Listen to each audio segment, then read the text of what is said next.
Hello, नमस्कार, प्रणाम, good morning, सुप्रभात। कैसे हैं आप सब लोग? आशा करते हैं कि आप लोग स्वस्थ और मस्त होंगे। प्यारे बच्चों, मैं आप सभी का अपने यूट्यूब चैनल चंदन वर्ल्ड क्लासेस परिवार में आप सभी प्रशिक्षुओं का हार्दिक स्वागत और अभिनंदन करता हूँ। प्यारे बच्चों, जैसा कि आज हम लोग शुरू करेंगे राजन सीरीज के अति लघुत्तरीय प्रश्नों का डिस्कशन इसमें हम लोग करेंगे।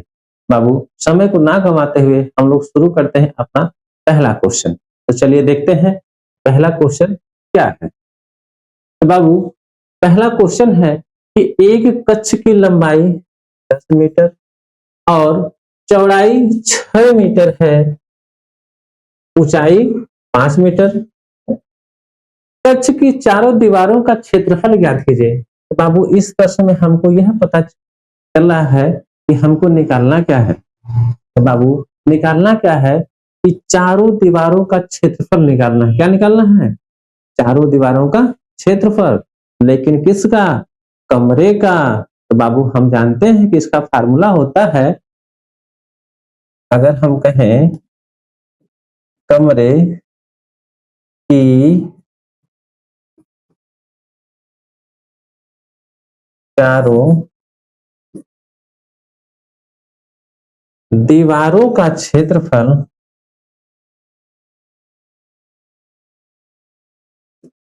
बराबर होता क्या फार्मूला। तो बाबू देख लेते हैं। होता है दो कोष्टक में लंबाई प्लस चौड़ाई। बाबू, आगे होता है गुणे में ऊंचाई। ये क्या होता है कि कमरे की चारों दीवारों का क्षेत्रफल निकालने का यह फार्मूला होता है कि दो कोष्टक में लंबाई धन चौड़ाई गुणे में क्या होता है? ऊंचाई होता है। तो बाबू, सबका मान हम इस पे रख देंगे क्योंकि हमको दिया है, लंबाई का भी मान दिया है, चौड़ाई का भी मान दिया है और ऊंचाई का भी मान दिया है। तो सबका मान रख के हम आराम से इसको हल कर लेते हैं। तो कैसे? चलिए देखते हैं। दो कोष्टक में लंबाई का मान बाबू कितना दिया है? 10 मीटर। यहाँ आप क्या लिखेंगे? 10 प्लस में चौड़ाई का मान कितना है? 6। तो 6 रखेंगे, कोष्टक बंद। घोड़े का चिन्ह लगाएंगे बाबू। ऊंचाई का मान कितना है? 5 है ना, तो 5 लिख दीजिए। यहां तक तो कोई दिक्कत नहीं। चलिए आगे देखते हैं। बाबू, इसको लिख सकते हैं 2। अब देखिए ये दोनों जो हमारे अंक दिए हैं यानी संख्या दी गई है 10 और 6, तो दोनों के बीच किसका चिन्ह है? प्लस का ना। तो हम इसको क्या करेंगे? जोड़ेंगे। लेकिन उसके पहले एक बात है, यहाँ आप देख रहे हैं कोष्टक है, यहाँ एक संख्या लिखी, अंक लिखा हुआ है। तो इन दोनों संख्या और कोष्टक के बीच में कोई चिन्ह तो नहीं लगा है। जब चिन्ह नहीं लगा है तब बाबू मानते क्या है? वहां गुणे का चिन्ह होता है। यानी यहाँ गुणे का चिन्ह लगा दीजिए। 10 में 6 जोड़िएगा तो 16। यहाँ बाबू गुणे है तो गुणे 5, तो 5 कर दीजिए। यहां तक तो कोई दिक्कत है नहीं। तो चलिए आगे देखते हैं। बाबू देखिए, 2 का अगर पहाड़ा 16 बार पढ़िए तो होता है 32। कितना होता है? 32 होता है। अब 32 का अगर 5 बार गुणा कीजिए तो कितना आता है? 32 का अगर आप 5 बार गुणा करते हैं तो कितना आता है? 32 का पहाड़ा तो आता नहीं है, तो नहीं आता है ना, तो हम इस तरह भी लिख सकते हैं इसको, है कि 32 गुणे में 5।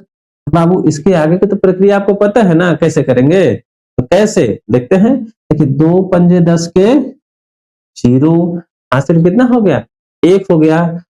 5 3 15, अब 15 में जोड़ेंगे कितना हो गया? 16। तो आंसर मेरा आ गया क्या? 160। 160 क्या है बाबू? 160 क्या आएगा?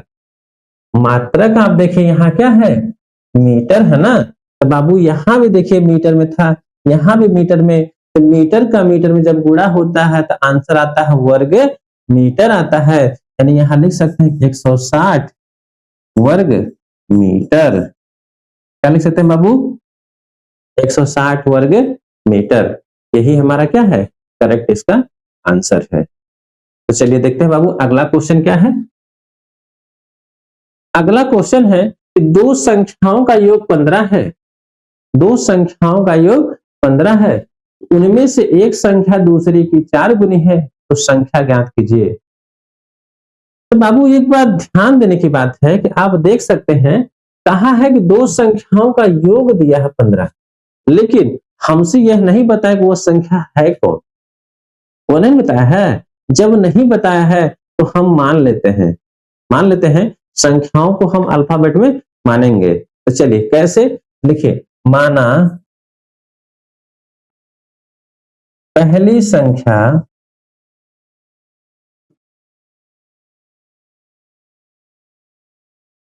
यक्स मान लेते हैं। पहली संख्या बराबर क्या हमने मान लिया बाबू, यक्स मान लेते हैं। लेकिन आगे कहा था कि उनमें से एक संख्या दूसरी की 4 गुनी है, दूसरी की 4 गुनी है।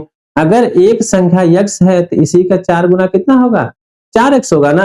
यानी यहां लिख सकते हैं कि दूसरी संख्या, क्या बाबू, दूसरी संख्या यक्स का 4 गुना होगा। तो हम लोग यहाँ क्या कर सकते हैं कि 4 गुणे यक्स बराबर किसके, 4x के। यहां तक तो कोई दिक्कत नहीं।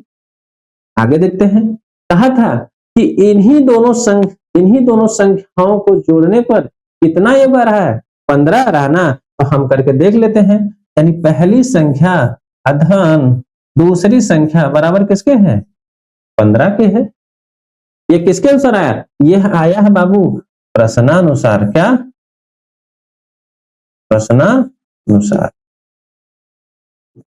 यानी कि जैसे हमको प्रश्न कहा था हम उस पे ऐसे लिख दिए। कहा क्या था, दो संख्याओं का योग 15 है। दो संख्या कौन है, हमने मान लिया कि पहली संख्या x है, दूसरी संख्या क्या है, 4x हो गई। तो दोनों संख्याओं को जोड़ने के बाद किसके बराबर है, 15 के बराबर है। तो बाबू आगे देखते हैं क्या होगा।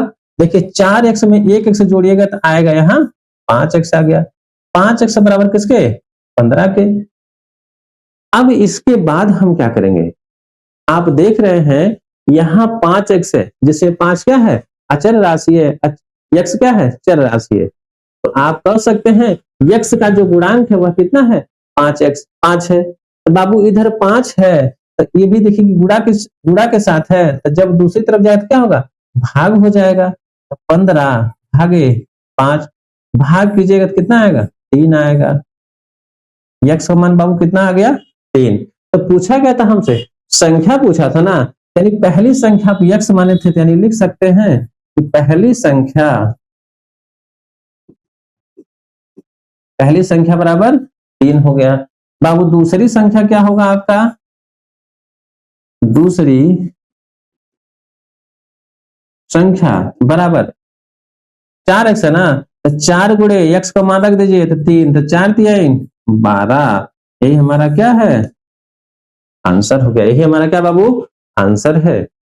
आशा करते हैं कि यह क्वेश्चन आपको बहुत अच्छे से समझ में आया होगा, है ना। तो बाबू चलिए देखते हैं कि अगला क्वेश्चन क्या है हमारा। अगला क्वेश्चन है कि 6 सेंटीमीटर और 4 सेंटीमीटर के दो घनों को पिघलाकर एक बड़ा घन बनाया जाता है, तो बड़े घन का आयतन होगा। आप देख रहे होंगे इस प्रश्न में कि कैसे इस सवाल को घुमा करके पूछा गया है। कहा क्या कि दो पहले छोटे छोटे घन रहे होंगे, उन दोनों घनों को पिघला करके एक में क्या कर दिया गया, मिक्स कर दिया गया, यानी मिश्रित कर दिया गया। जब मिश्रित कर दिया गया तो उससे क्या बनेगा, एक बड़ा घन तैयार कर लिया गया। तो पूछा है बड़े घन का आयतन। तो हम जानते हैं बाबू, इसको लगाने इस क्वेश्चन को सॉल्व करने का सबसे आसान तरीका देखिए कैसे होगा। लिख सकते हैं छोटे घन, छोटा मत लिखिए, इसको हम लोग इरेज कर देते हैं, छोटा मत लिखिए। देखिए पहले घन का आयतन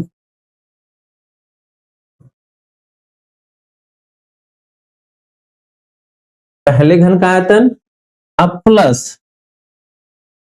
दूसरे घन का आयतन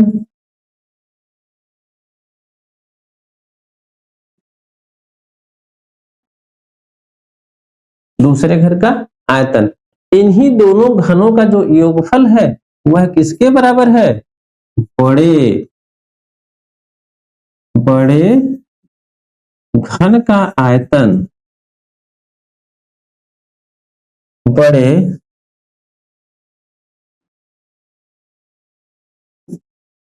घन का आयतन, है ना। तो बाबू हम जानते हैं कि दोनों घनों को पिघलाया गया है तभी तो बड़ा बना है, तो हम प्रश्न के अनुसार लिख दिए पहले घन का जो आयतन है प्लस दूसरे घन का आयतन, इन दोनों घनों को पिघला करके क्या बनाया गया है, एक बड़ा सा घन बनाया गया है। तो हम प्रश्न के अनुसार इस तरह लिख दिए। अब लिखने के बाद हम क्या करेंगे, अब जानते हैं घन का आयतन बराबर क्या होता है, भुजा का क्यूब। ये पहले घन का हो गया। अब प्लस दूसरे घन का, यह भी तो बाबू होगा भुजा का क्यूब, बराबर किसके, बड़े घन का आयतन, बड़े घन का आयतन, बड़े घन का आयतन। तो बाबू हम आप कह सकते हैं कि बड़े घन का आयतन काहे लिखे भैया, यहाँ भुजा क्यूब काहे नहीं लिख दिए। तो बाबू हम इसलिए नहीं लिखे हैं क्योंकि हमको बड़े घन का आयतन ही तो निकालना था, समझ रहे ना। तो अब आगे देखते हैं कि कह रहा है कि पहले घन का आयतन कितना दिया था, 6 दिया है ना। तो बाबू यहाँ 6 लिखिए, 6 की घाते 3 कर दीजिए, प्लस यहाँ 4 है ना दूसरे का, तो 4 की पावर 3 बराबर बड़े घन का आयतन।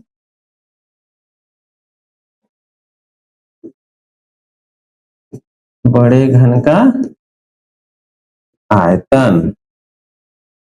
बाबू एक बात जान लीजिए, 6 का क्यूब कितना होता है, 6 का क्यूब कितना होता है, तो हम जानते हैं 6 का आपस में हम क्या करेंगे, 3 बार गुणा करेंगे, ठीक है। 6 का जब आप 3 बार गुणा कीजिएगा तो आता है कितना, 216, प्लस में 4 का अगर आप क्यूब करेंगे तो 4 का क्यूब कितना होता है, 4 चौके 16, 16 चौके 64, 16 चौके 64, है ना। तो अब हम क्या करेंगे, इन दोनों को आपस में जोड़ लेंगे। देखिए 6 में 4 जोड़िएगा तो 10, 10 से कितना हो गया बाबू, 0 हासिल 1 हो गया। 6 में 1 जोड़िएगा 7, और 7 में 1 हासिल जोड़िए तो आ गया 8। अब बाबू 2 है तो 2, यानी कितना आ गया, 280, 280 आ गया क्या, 280 क्या आएगा, 280 क्या आएगा बाबू, यहाँ क्या देख रहे हैं, सेंटीमीटर, सेंटीमीटर ना, तो 280 क्या, घन सेंटीमीटर। किसका आया, बड़े घन का आयतन कितना बाबू, 280 घन सेंटीमीटर। यही हमारा क्या है, करेक्ट आंसर है। तो चलिए देखते हैं बाबू अगला क्वेश्चन। अगला क्वेश्चन है कि कह रहा है हल कीजिए, क्या हल करना है, x प्लस 1/a पहले ब्रैकेट में और दूसरे ब्रैकेट में लिखा है x माइनस a।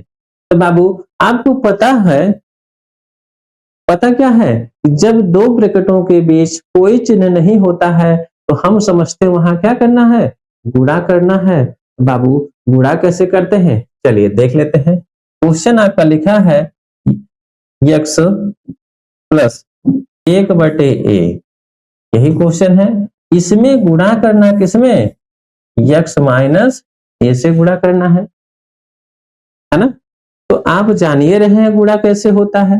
तो बाबू गुणा कैसे होता है, x का हम x में अगर करेंगे तो होता है x स्क्वायर, फिर हम x से गुणा अगर 1/a में करेंगे तो आएगा मेरा आंसर x/a आएगा। क्यों, क्योंकि हम जानते हैं कि भिन्न का जो गुणा होता है अंश का अंश में होता है और हर का हर में होता है। तो बाबू इसलिए x का अगर 1 में आप गुणा कीजिएगा तो आएगा x, बटे में a था तो हम a लगा देते हैं। अब देखते हैं x से जब गुणा हो गया तो बाबू हम क्या करेंगे, अब दूसरा पद उठाएंगे। दूसरा पद क्या है, माइनस a है, माइनस a से गुणा कर लीजिए। जब प्लस और माइनस का गुणा होता है आता है माइनस, x का a में गुणा होगा तो क्या होगा, ax हो जाएगा, ठीक। उसी प्रकार प्लस और माइनस गुणा यहाँ होगा तो क्या होगा, यहाँ देखिए a का गुणा जब हम 1 में करेंगे आएगा a बटे में a है तो बाबू यही रहेगा, है ना बाबू। आगे देख लेते हैं, यहाँ देखिए a बटे में है, a क्या है अंश में है और a हर में है, ये कट गया तो कट के कितना हो गया, 1 हो गया, यही तो हुआ। अब हम क्या करेंगे, अब इसको इस तरह भी लिख सकते हैं, एक्स स्क्वायर प्लस एक्स बटे ए माइनस ए एक्स माइनस 1, यही हमारा क्या है, करेक्ट आंसर है। यही क्या बाबू, करेक्ट आंसर है ना। चलिए आगे देखते हैं कि अगला क्वेश्चन क्या है बाबू। अगला क्वेश्चन है कि 89 के अंकों को परस्पर बदलने से प्राप्त मूल संख्या से कितनी अधिक होगी, हल नहीं होगी, कितनी अधिक होगी, यहां हल नहीं है। करण 89 के अंकों को परस्पर बदलने से प्राप्त होना चाहिए, यहां भी दिक्कत है, बदलने से प्राप्त संख्या मूल संख्या से कितनी अधिक होगी। तो बाबू यह कहा पहले हमारी मूल संख्या कितना है, 89 है यानी 89 है, तो कह रहा है इसके अंकों को परस्पर बदलने से, तो परस्पर बदलने का मतलब यह है कि यानी 89 को जहां 8 लिखा है वहां क्या करना है, 9 कर देना है, और जहां 9 लिखा वहां क्या करना है, 8 कर देना है। तो बाबू हमारी संख्या क्या बन जाएगी, 98 बन गई। यहां तक तो कोई दिक्कत नहीं। अब कहा था प्रश्न के अनुसार अंकों को परस्पर बदलने से प्राप्त संख्या क्या हो गया, 98 ना हो गया।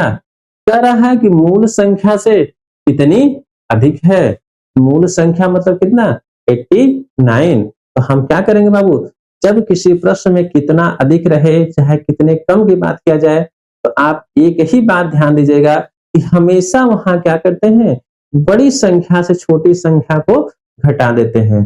तो बाबू इसमें से जैसे ही हम 89 को घटाएंगे तो आंसर कितना आता है, चलिए देख लेते हैं। देखिए 8 में से 9 तो घटेगा नहीं, क्यों नहीं घटेगा, अगर मान लीजिए आपके पास 8 रुपए है, मान लीजिए जरूरी थोड़ी है कि आपके पास 8 रुपए होगा, भाई 800 होगा, 8,000 भी हो सकता है, 8 लाख भी हो सकता है, कुछ भी हो सकता है ना। तो लेकिन यहां आपके पास 8 रुपया है, तो 8 रुपया अगर है आपके पास, बताइए किसी दुकान पे आप सामान लेने जाइएगा तो आपको 9 रुपए का सामान मिलेगा, नहीं मिलेगा। दुकानदार क्या कहेगा आपसे, अरे भैया 1 रुपया कम है, सामान हम आपको नहीं देंगे। मान लीजिए आपके साथ कोई हित मित्र गया होगा, कोई मित्र वगैरह गया होगा ना, तो आप कहेंगे भैया थोड़ा सा हमको उधारी दे दो, उधारी दीजिएगा ना, तो कहेगा अच्छा ले लो भैया मेरे पास तो पैसा है ये है।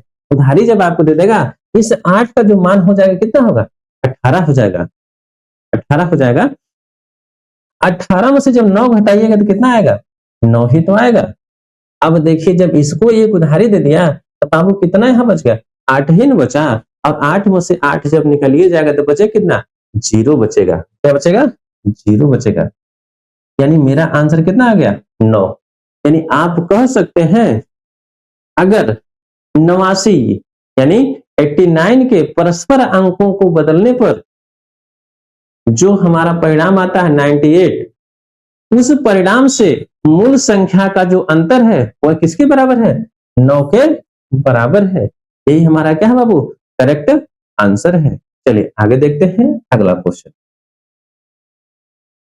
अगला क्वेश्चन बाबू, एक साइकिल के पहिए की त्रिज्या दे दिया 21 सेंटीमीटर है, तो 100 चक्कर लगाने में पहिया कितनी दूरी तय करेगा,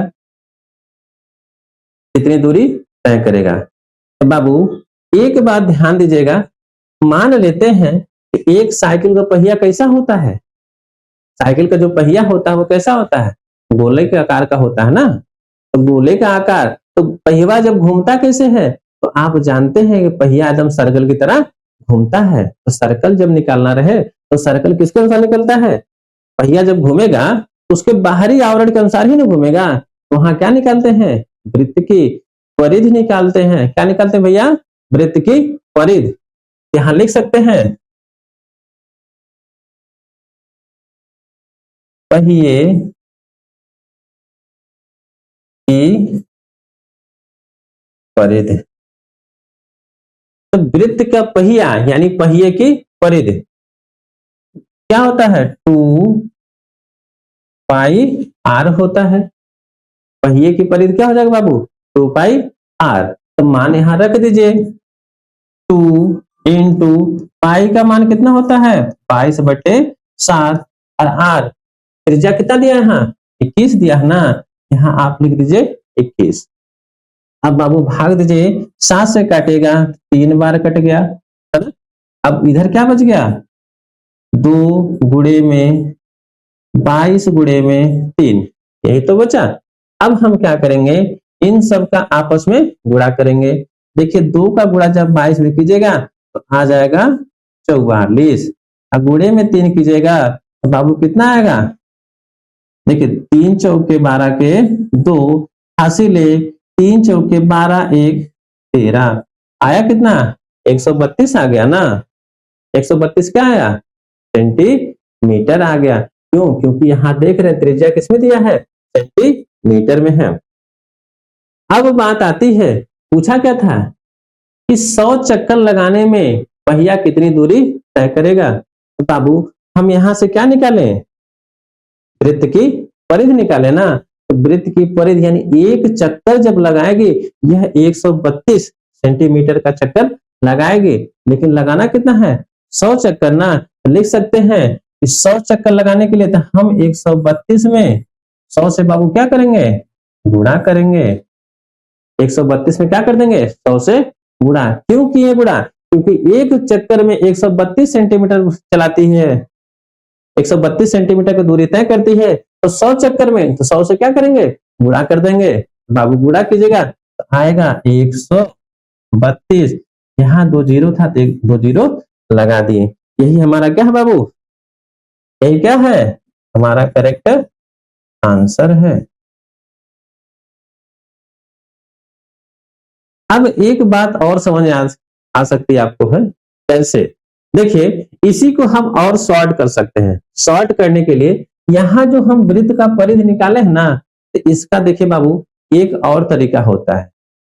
और क्या? जो हम यहाँ प्रोसेस किए हैं हम इसी सूत्र में भी कर सकते थे, लेकिन आपको समझाना था वो आखिर होता कैसे है, इसलिए हम बेसिक कॉन्सेप्ट का यूज किए इसमें, है ना। तो फार्मूला क्या होता है बाबू?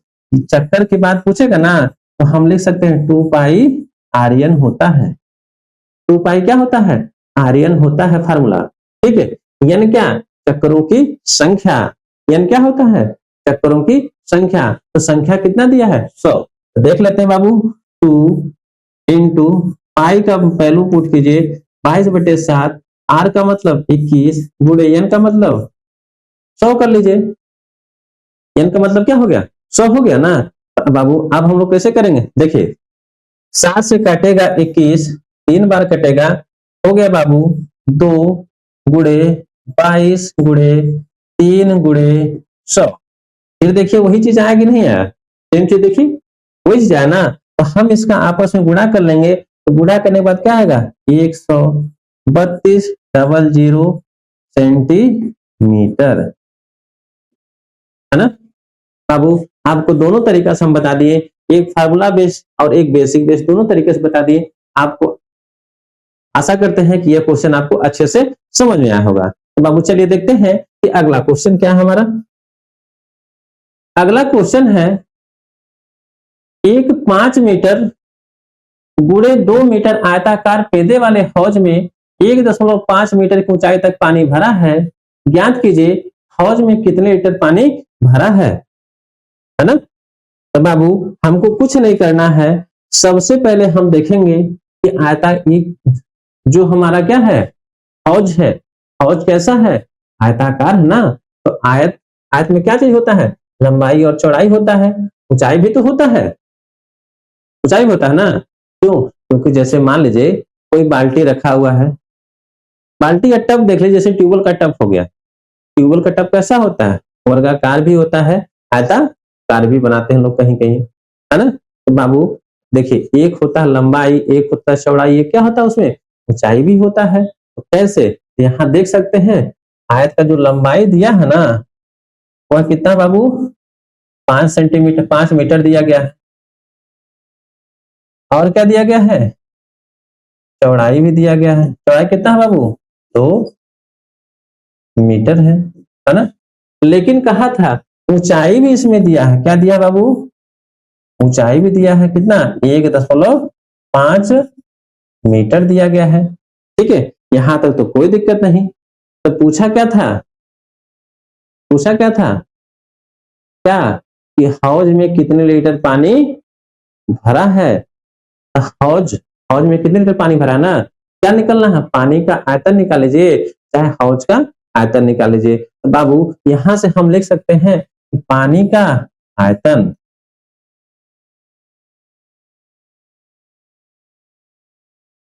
पानी का आयतन बराबर फार्मूला क्या होता है, लंबाई गुणे चौड़ाई गुणे में ऊंचाई होता है। पानी का जो आयतन है लंबाई गुणे चौड़ाई गुणे ऊंचाई होता है ना। तो बाबू कुछ नहीं करना है, सबका मान इसमें रख दीजिए। लंबाई का मान कितना है 5 है, और चौड़ाई का मान कितना है 2 है, गुणे ऊंचाई का मान कितना है 1.5 है, 1 क्या है 5 है। तो हम क्या करेंगे, इन सभी का आपस में गुणा कर लेंगे। गुणा कीजिए 5 दूनी 10, और 10 का अगर हम 15 में गुणा करेंगे तो होता है कितना 150 होता है ना। लेकिन बाबू यहाँ एक अंक पे दशमलव है, तो एक अंक पे दशमलव हम यहाँ लगा देंगे, तो फाइनल आंसर मेरा कितना आ गया 15। क्या आ गया 15। 15 क्या आया है, 15 क्या है, क्योंकि सभी मात्रक यहाँ देख रहे हैं मीटर है, तो यहाँ बाबू आ गया 15 मीटर आया है, 15 मीटर आया है। बात समझ रहे हैं ना, यहाँ तक तो कोई दिक्कत नहीं ना। आगे देखते हैं क्वेश्चन क्या कहा है कि हौज में कितने लीटर, क्वेश्चन देख रहे हैं ना, कहा है हौज में कितने लीटर पूछा है, मीटर में नहीं पूछा है बाबू आंसर। हमको लाना किसमें, लीटर में लाना है ना। तो लीटर में लाने के लिए क्या करेंगे, क्या करेंगे, क्योंकि हम जानते हैं एक बात, क्या जानते हैं, चलिए देखते हैं।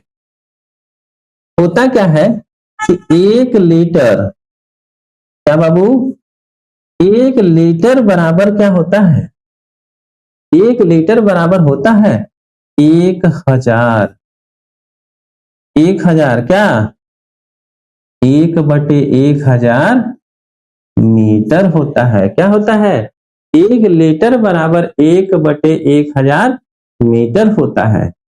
इससे यह स्पष्ट होता है कि यहाँ देखिए 100 बटे में इधर जा क्या होगा गुणा हो जाएगा ना, यानी कह सकते हैं कि 1 में 1000 का गुणा कीजिएगा तो 1000 बराबर किसके 1000 सॉरी 1 मीटर के।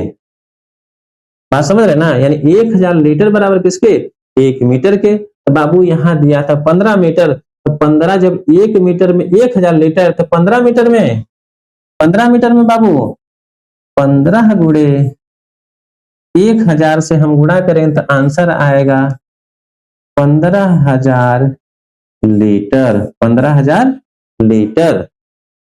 बात समझ रहे ना, आशा करते हैं कि यह क्वेश्चन आपको अच्छे से समझ में आया होगा। चलिए देखते हैं बाबू, अगला क्वेश्चन है, एक समबाहु त्रिभुज का परिमाप 12 सेंटीमीटर दिया है, इसका क्षेत्रफल ज्ञात कीजिए, इसका क्षेत्रफल ज्ञात कीजिए।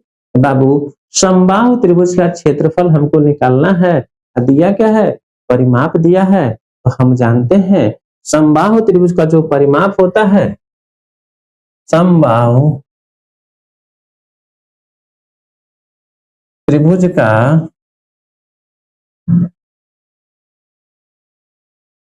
परिमाप,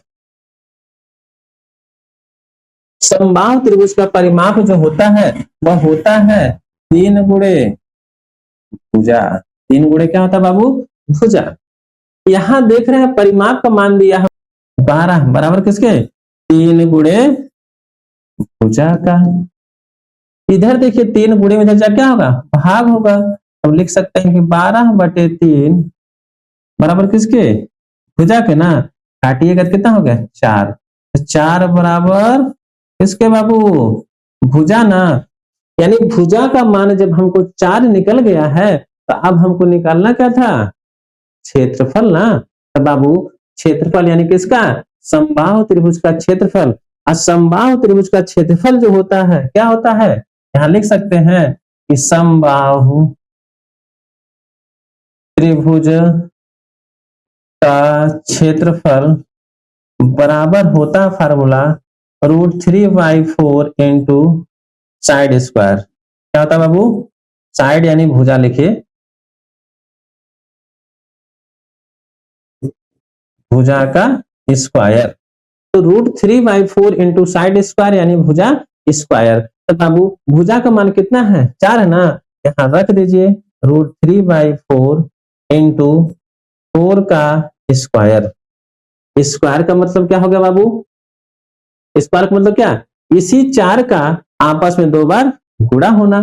तो हम इसको इस तरह भी तो लिख सकते हैं √3/4 इंटू 4 इंटू 4 लिख सकते हैं, यहां तक लिख सकते हैं ना, कोई दिक्कत नहीं ना। बाबू यहां देखिए 4 बटे में यहाँ 4 अंश में कट जाएगा ना, तो फाइनल मेरा आंसर क्या आ गया 4√3। यही हमारा क्या है बाबू, करेक्ट आंसर है। यही क्या है, करेक्ट आंसर है। आशा करते हैं यह क्वेश्चन आपको समझ में आया होगा। लेकिन क्या सेंटीमीटर, इसका अभी मात्रक नहीं लिखे बाबू, इसका मात्रक क्या हो जाएगा, वर्ग सेंटीमीटर। वर्ग सेंटीमीटर क्यों आएगा, थोड़ा सा भी जान लीजिए, क्योंकि भुजा का स्क्वायर किए थे, भुजा का मान कितना था 4 सेंटीमीटर आया था ना। तो जब भुजा गुणे भुजा यानी 4 गुणे 4, तो सेंटीमीटर 2 बार गुणा हुआ ना, तो सेंटीमीटर गुणे सेंटीमीटर बराबर कितना होता है, वर्ग सेंटीमीटर होता है ना। तो चलिए आगे देखते हैं बाबू, अगला क्वेश्चन क्या है। अगला क्वेश्चन है कि धन पूर्णांक 4x-6 के ठीक बाद का धन पूर्णांक याद कीजिए। ठीक बाद का ना, ठीक बाद का मतलब क्या है, उसके तुरंत बाद का। जैसे 3 के ठीक बाद कौन सी संख्या आएगी, कहेंगे 4 आएगी, 4 के ठीक बाद 5 आएगा। सेम वही प्रोसेस है बाबू कि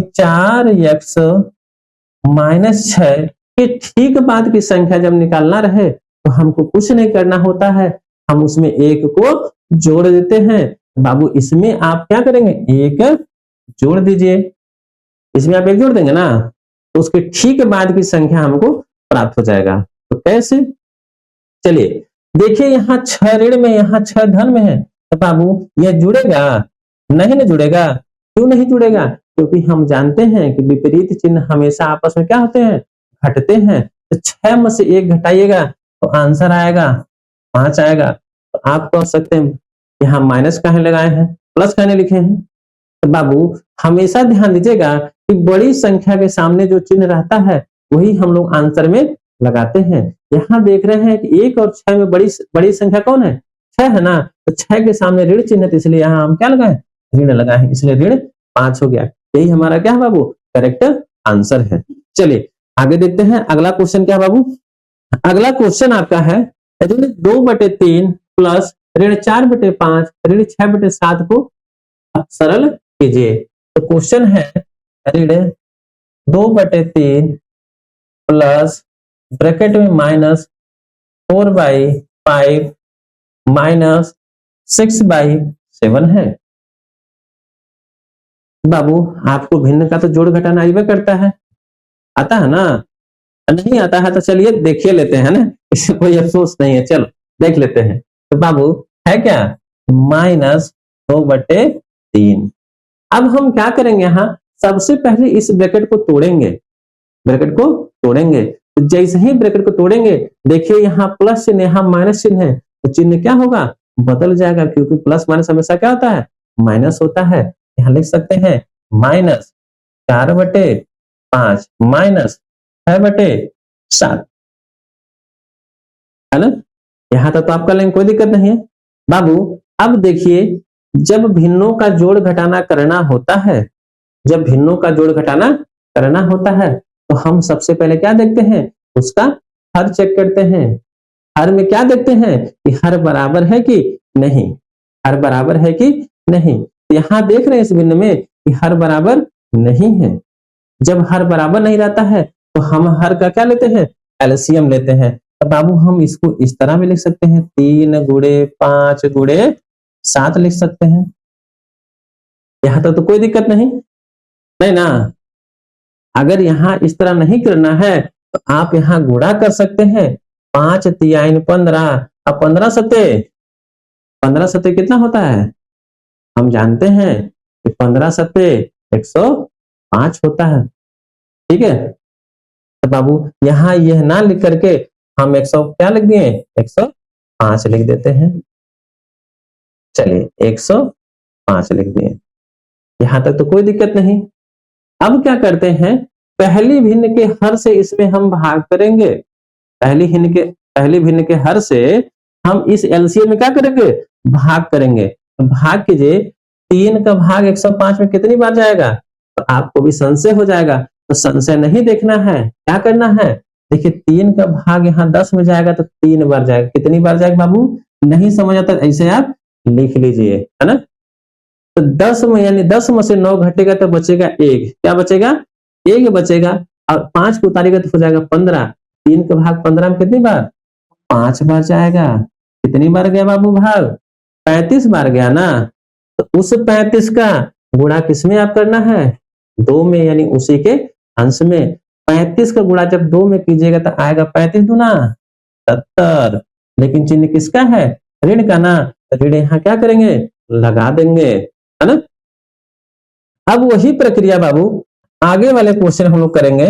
आगे वाला क्वेश्चन क्या है, आगे वाला क्वेश्चन है नहीं, आगे वाली क्या है, भिन्न है। तो बाबू अब दूसरी भिन्न 5 है, सॉरी 4/5 है, तो 5 से भाग कीजिए। देखिए 5 दूनी 10, 5 एक कम 5, यानी 21 बार में कटेगा। 21 का गुणा आप 4 में कीजिएगा तो 4 एक कम 4, 4 दूनी 8 न होगा, यानी 21 के 84 होता है। फिर यहाँ माइनस है, माइनस लगा दीजिए। 7 का भाग 105 में कितनी बार जाएगा बाबू, अब आप कहेंगे 15 बार जाएगा।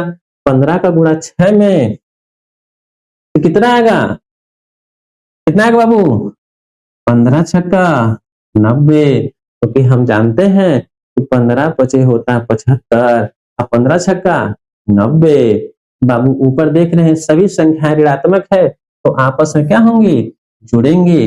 देखिए 0 में 4 जोड़िएगा 4, और 4 में 0 जोड़िएगा कितना आएगा, 4 ही ना आएगा।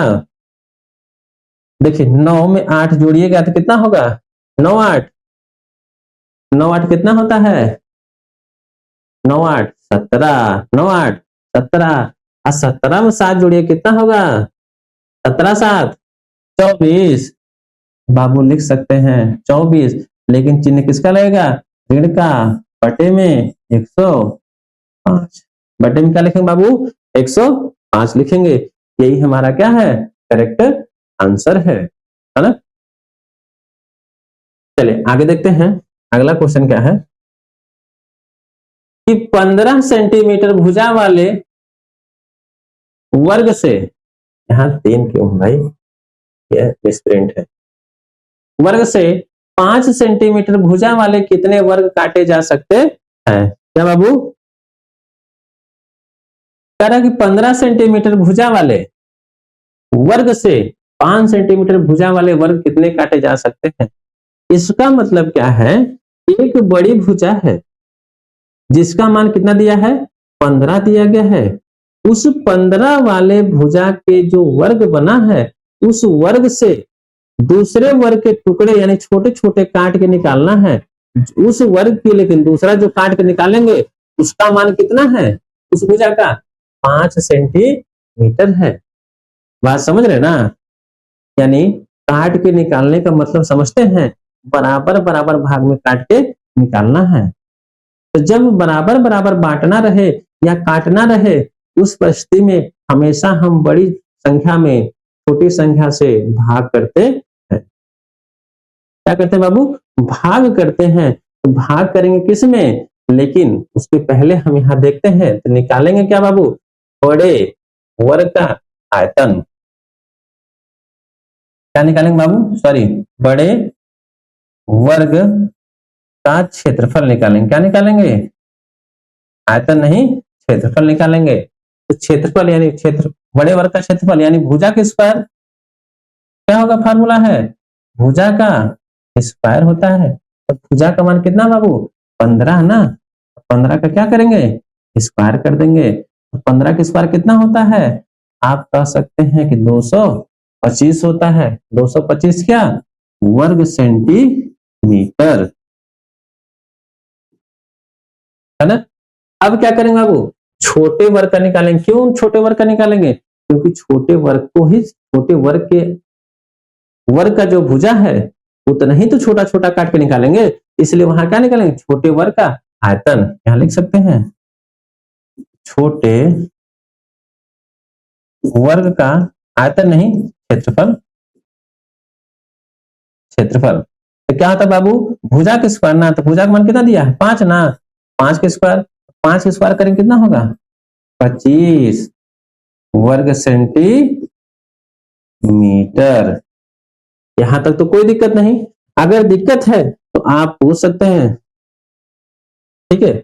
लेकिन आगे भी प्रश्न कहा था इसके जो बड़े वर्ग के क्षेत्रफल से छोटे वर्ग का क्षेत्रफल हम कितना उसको छोटा छोटा काट के निकाल सकते हैं। 5 सेंटीमीटर के कितने कितने छोटे टुकड़े काट सकते हैं। तो अब यहाँ आप लिख सकते हैं, लिखे चलिए इधर देख लेते हैं, है ना। यहां क्या लिखेंगे बाबू, लिखेंगे बड़े वर्ग में, बड़े वर्ग में छोटे वर्ग की संख्या बराबर क्या होगा, संख्या क्या होगा, तो बराबर होगा कि बड़े वर्ग का क्षेत्रफल बटे में छोटे वर्ग का क्षेत्रफल। तो बड़े वर्ग का जो क्षेत्र में यहां लिख सकते हैं कि बड़े वर्ग का क्षेत्रफल बटे में छोटे वर्ग का क्षेत्रफल। बाबू बड़े वर्ग का क्षेत्रफल कितना है 225 ना, यहां आप लिखिए 225, और छोटे वर्ग का कितना है 25 है ना, तो लिखिए यहां 25। तो बाबू भाग इसमें कर दीजिए, क्या करना है भाग करना है ना, तो कर दीजिए 25 का भाग अगर पहाड़ा आता है तो कर दीजिए, क्योंकि हम जानते हैं 25 नमा होता है 225, है ना। यानी ये डायरेक्टली 9 बार में कट गया, यानी आप कह सकते हैं कि बड़े वर्ग में छोटे वर्ग की संख्या कितनी होगी 9 होगी। कितना होगा बाबू 9 होगा। यही हमारा क्या है करेक्ट आंसर है। बात समझ रहे हैं ना, यही हमारा क्या है करेक्ट आंसर है। चलिए आगे देखते हैं अगला क्वेश्चन क्या है। अगला क्वेश्चन है कि एक घनाकार बर्तन की कोर 10 सेंटीमीटर है, तो बर्तन में रखे जल का आयतन लीटर में ज्ञात कीजिए। क्या करना बाबू, अब देखिए हमको दिया है कि एक घनाकार बर्तन की कोर 10 सेंटीमीटर है, तो बर्तन में रखे जल का आयतन ज्ञात करना है। तो बाबू इसको सॉल्व करने का तरीका आपको पता होना चाहिए, यानी क्या हमसे पूछा है आयतन किसका घनाकार बर्तन का, घनाकार बर्तन का। तो बाबू हम जानते हैं कि घन का आयतन जो होता है, घन का आयतन, घन का आयतन बराबर होता क्या फार्मूला भुजा की पावर 3, भुजा की पावर 3। तो भुजा का मान कितना है बाबू 10 दिया है ना, तो 10 का यहाँ क्या करेंगे क्यूब कर देंगे। 10 का क्यूब करेंगे तो फाइनल आंसर कितना आएगा मेरा 1000। क्यों, क्योंकि 10 का हम आपस में 3 बार गुणा करेंगे तो आंसर कितना आता है 10 गुणे 10 गुणे 10, 10 दहा में 100, 100 दहा में 1000 आता है ना। तो 1000 तो आया, 1000 आया, लेकिन किसमें यह सेंटीमीटर में है। तो बाबू यहाँ आएगा घन सेंटीमीटर। क्यों घन सेंटीमीटर आया है, आपके दिमाग में प्रश्न होना चाहिए यहां सेंटीमीटर यहां घन क्यों आया है। बाबू यहां देखिए 10 है ना, 10 गुणे में 10 गुणे में 10, सबके साथ आप देख रहे हैं कि सेंटीमीटर है ना? तो सेंटीमीटर गुणे सेंटीमीटर गुणे सेंटीमीटर अगर हम कीजिएगा तो क्या आएगा? सेंटीमीटर की पावर 3, यानी यहां लिख सकते हैं घन सेंटीमीटर, है ना? यहां तक तो कोई दिक्कत नहीं। अब लेकिन हम जानते हैं, क्या पूछा था? लीटर में ज्ञात करना है ना? तो लीटर में ज्ञात करने के लिए बाबू यहां घन सेंटीमीटर आया लेकिन लीटर नहीं आया है। हम जानते क्या है कि 1000 लीटर, सॉरी 1 लीटर बराबर होता है 1000 घन सेंटीमीटर होता है। क्या होता है? 1000 घन सेंटीमीटर होता है। यानी जब 1 लीटर में 1000 घन सेंटीमीटर, तो 1000 घन सेंटीमीटर में कितना आएगा? तो आप कह सकते हैं कि 1 लीटर। तो फाइनली मेरा आंसर कितना आ गया? 1 लीटर। बात समझ रहे हैं? बात समझ रहे हैं ना? कैसे? देखो भैया, हम जानते हैं कि 1 लीटर में होता है 1000 घन सेंटीमीटर। तो 1000 घन सेंटीमीटर कितना लीटर? एक ही लीटर न होगा, क्योंकि अभी तो हम निकाले थे 1000 घन सेंटीमीटर, तो पूछा था इतने में कितना लीटर होगा, तो यानी इसी का तो विलोम हो गया। 1 लीटर में 1000 घन सेंटीमीटर, 1000 घन सेंटीमीटर में एक ही लीटर न होगा। यही हमारा क्या है? करेक्ट आंसर है। चलिए आगे देखते हैं अगला क्वेश्चन। अगला क्वेश्चन है कि x square minus x y plus y square में एक्स प्लस वाई से क्या करना है? गुणा करना है। क्या करना बाबू? गुणा करना है। तो चलिए गुणा कैसे करेंगे? क्वेश्चन को लिख लेते हैं। X square minus x y plus y square, गुणा करना है एक्स प्लस वाई से, है ना? तो बाबू गुणा तो आपको पता ही कैसे होता है, क्योंकि गुणा के क्वेश्चन आप लोग बहुत कर लिए हैं, है ना? नहीं अभी तक आया ना? चलिए देखते हैं। हम क्या करते हैं बाबू, ये जो आप पद देख रहे हैं ना, एक्स वाई लिखा है, चाहे इससे आप इसमें गुणा कीजिए, चाहे इस वाले ब्रैकेट वाले जितने पद लिखे गए हैं इससे आप इसमें गुणा कर दीजिए, है ना? आप गुणा कर सकते हैं। तो चलिए यहां देखिए, इससे हम गुणा कर रहे हैं यक्स से। अगर हम यक्स को उठाएंगे बारी बारी से इन सभी पदों में क्या करेंगे? गुणा करेंगे। क्या करेंगे बाबू? गुणा करेंगे, है ना? चलिए यक्स से यक्स में गुणा कीजिएगा तो क्या होगा? यक्स की पावर 3। क्यों? क्योंकि हम जानते हैं जब समान चर राशियों का आपस में गुणा करते हैं तो गुणा करते समय उन असमान चर का जो घात होता है, घातें आपस में जुड़ जाती हैं, यानी गुणा करने पर घातें जुड़ जाती हैं। यहाँ 2 था, यहाँ 1 है, तो मिलकर कितना हो गया? 3 हो गया। उसी प्रकार यक्स का यहाँ गुणा करिए, देखिए प्लस माइनस का गुणा क्या होता है? माइनस होता है। यक्स का एक्स में होगा तो बाबू होगा एक्स स्क्वायर। वाई यहाँ है, वाई को रहने दीजिए यहीं। फिर बाबू यहाँ प्लस प्लस का गुणा प्लस ही होगा, तो क्या होगा? यक्स का वाई में कीजिए तो यक्स वाई स्क्वायर हो गया। यहाँ तक तो कोई दिक्कत नहीं, नहीं ना? अब देखिए y का गुणा करना है। जब y का गुणा x स्क्वायर में कीजिएगा तो क्या होगा? x स्क्वायर y हो जाएगा, है ना? अब देखिए यहाँ प्लस है, यहाँ माइनस है, तो प्लस माइनस का गुणा क्या होता है? माइनस होता है। बाबू x का x रहने दीजिए, y का y में गुणा होगा तो y स्क्वायर हो जाएगा। फिर प्लस प्लस का गुणा क्या होता है? प्लस ही होता है। y का y स्क्वायर में गुणा होगा तो y की पावर 3 हो जाएगा, है ना? यहां तक तो कोई दिक्कत नहीं होगा। अगर दिक्कत है तो फिर हम लोग इसको देख लेते हैं, है ना? लेकिन दिक्कत नहीं होना चाहिए आप सबको। चलिए अब देखो बाबू, समान चर राशियों को ढूंढिए। जहां समान चर राशियां रहेंगी उन सबको हम आपस में क्या करेंगे? जोड़ेंगे, है ना? उन सबको क्या करेंगे? जोड़ेंगे। देखिए यहाँ एक्स क्यूब है, इस पूरे व्यंजक में आप देख रहे हैं कहीं एक्स क्यूब है? नहीं ना? एक्स क्यूब ही रहने दीजिए, है ना?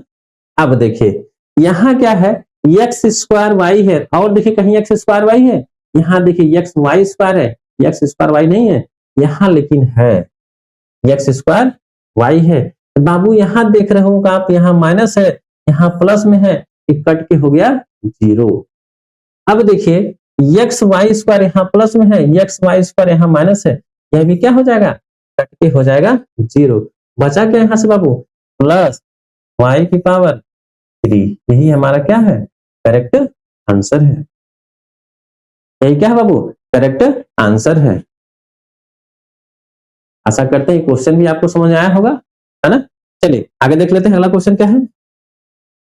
अगला क्वेश्चन है, किसी संख्या के 1/4 में से एक घटाने पर शेषफल एक आता है, वह संख्या ज्ञात कीजिए। कह किसी संख्या में से ना, तो संख्या तो हमको नहीं दिया गया है, तो हम क्या करेंगे, यहाँ मानेंगे। क्या मानेंगे, माना कि संख्या बराबर क्या है बाबू, x है। अब कहा था क्या, प्रश्नानुसार। संख्या तो हम मान लिए, अब लिखेंगे प्रश्नानुसार। प्रश्नानुसार क्या है बाबू, कहा था कि किसी संख्या के 1/4 में से, तो संख्या तो x हो गया, इसी का 1/4 तो क्या होगा, x/4 हो जाएगा।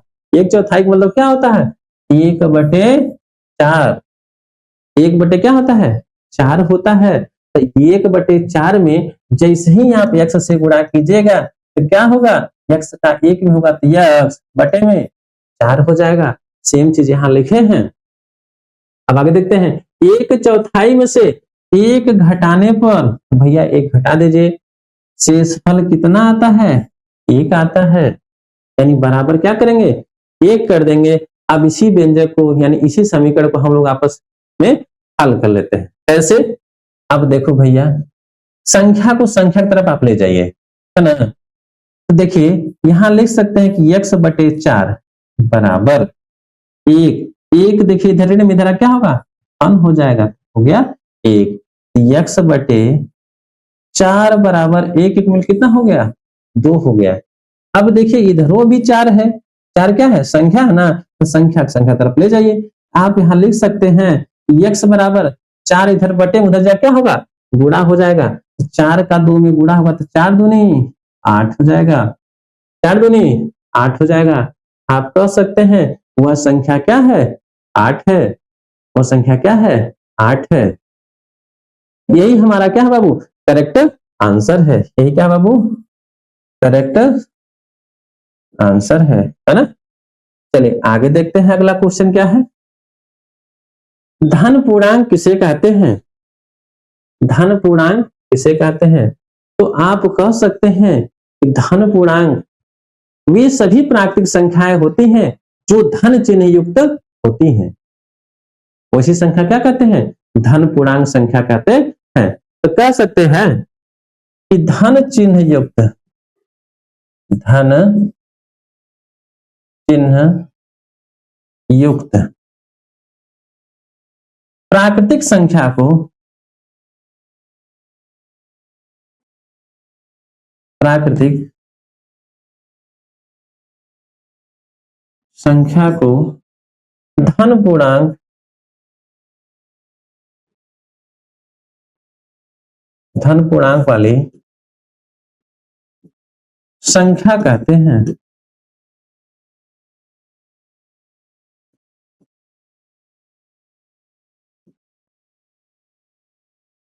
है ना, धन चिन्ह युक्त प्राकृतिक संख्या को धन पूर्णांक संख्या कहते हैं या धन पूर्णांक कहते हैं। तो बाबू जैसे मान लेते हैं 4, 5, 8, 20 या +1 कर दीजिए, +3 डॉट डॉट कर दीजिए, यानी etc कर दीजिए, है ना बाबू। बात समझ रहे ना। अगर आपसे धन पूर्णांक के बारे में पूछेगा तो हम लोग कह सकते हैं कि धन चिन्ह युक्त प्राकृतिक संख्या को धन पूर्णांक संख्या कहते हैं या धन पूर्णांक कहते हैं या धन पूर्णांक वाली संख्या कहते हैं। आप कुछ भी कर सकते हैं, है ना। चलिए आगे देखते हैं बाबू, अगला क्वेश्चन क्या है। अगला क्वेश्चन है ऋण पूर्णांक किन्हें कहते हैं। बाबू अगला क्वेश्चन है ऋण पूर्णांक किसे कहते हैं। तो आपको पता होना चाहिए कि ऋण पूर्णांक किसे कहते हैं। ऋण पूर्णांक का मतलब क्या होता है, थोड़ा सा इसके बारे में हम लोग क्या करते हैं, जान लेते हैं। क्या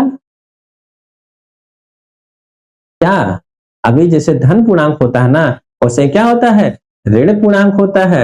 ऋण पूर्णांक क्या होता है बाबू, कह सकते हैं ऋण,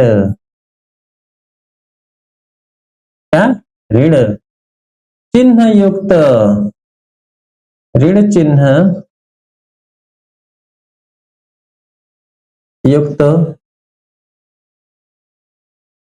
सभी प्राकृतिक संख्याएं,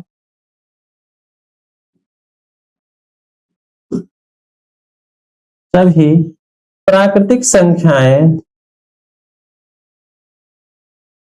ऋण पूर्णांक कहलाती हैं।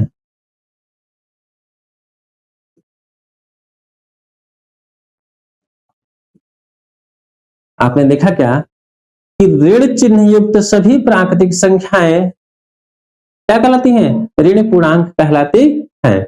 जैसे कह सकते हैं आप ऋण 1, ऋण 2, ऋण 5, डॉट डॉट कर दीजिए, है ना, आदि कर लीजिए बाबू। यहां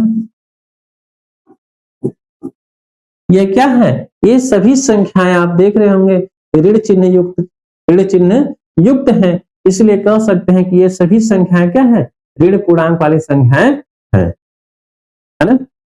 चलिए अगला क्वेश्चन देख लेते हैं।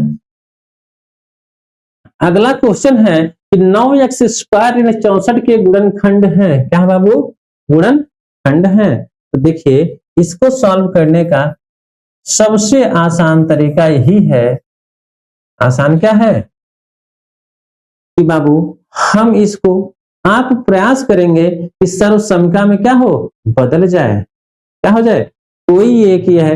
आप जो व्यंजक देख रहे हैं कि 9x स्क्वायर ऋण 64 आप देख रहे हैं, यह जो हमारा पद है ये किससे बदल जाए, एक सर्वसमता का रूप धारण कर ले। तो सर्वसमता का रूप धारण करने के लिए हम सबसे पहले आप सोचेंगे इसको हम किस प्रकार से लिख सकते हैं।